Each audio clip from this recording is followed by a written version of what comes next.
Have you ever thought na nasa sales ka na and medyo pagod ka na mag-reach out sa mga tao, sa mga prospects para bentahan sila?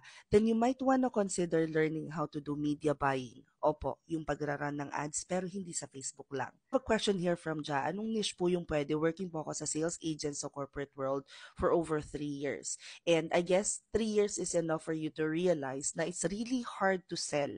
It's hard to sell something to people na hindi mo naman kilala. And so with that, you have to identify ano nga ba yung iba mong pambagay na pwedeng gawin na pwede mong gamitin sa corporate work mo but at the same time pwede mo siyang i-offer as a service bilang freelancer. And that's where PPC comes into play. Think about this. You're presenting your product in front of people na hindi mo kilala pero hindi mo kailangan magsalita. You just let the ads do the talking for you. Sales is all about perfect timing, right motivation, but natutunan ko kay Dina na you really have to show up in front of your audience, of your target market multiple times before they even buy from you.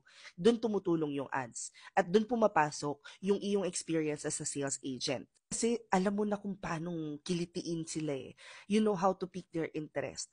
Alam mo na kung paano ibenta yung product. You just want to be able to reach more people. Kaya nga lahat ng businesses ngayon globally, they're running ads. They're tapping dito sa tatlong side ng businesses which is owned, earned, and paid. At kung ikaw ay aspiring freelancer tapos gusto mo na mag-transition talaga or gusto mo nang matry, then media buying is for you. So pag-aralan natin yung Google, Meta, kung kaya pa YouTube and TikTok, I think natatap din. So we have this PPC class that's coming up. Again, 999 pesos lang siya. Kasama na yung 2 weeks na internship. After that, we'll have our application book session. Tuturuan ko kayo kung paano mag-apply. Pagkatapos, you'll have your final activity.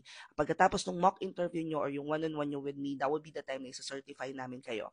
If you guys are interested to join ko lang, i-click nyo lang tong link sa bio ko, tapos hindi gumana yan, copy and paste lang sa browser. I-open na yan itong page na to, tapos i-ano nyo lang pataas, hanapin nyo yung nakasulat na open classes, ayan, open classes, tapos hanapin ninyo PPC Media Buying Virtual Assistant 999. Pag-click nyo nun guys, lalabas na yung form, nandun na rin ko sa inyo ipapadala yung bayad at kung ano yung i-fill out. Sa Instagram naman, ito yung kiklik nyo. At pag di gumana yung TikTok at Instagram, punta lang kayo sa Facebook, tapos hanapin nyo tong video na to, makikita nyo na sa caption yung link. Ganon din naman sa YouTube, ilalagay ko na lang sa description box. Make sure na basahin yung buong form ha, kasi nakalagay na rin doon yung pinakang training schedule, yung verification ng payment, tapos you guys will receive a calendar invite pag malapit na yung mismong class. If this helps, comment any questions you guys have about working from home, follow from or work from home chismis. Bye!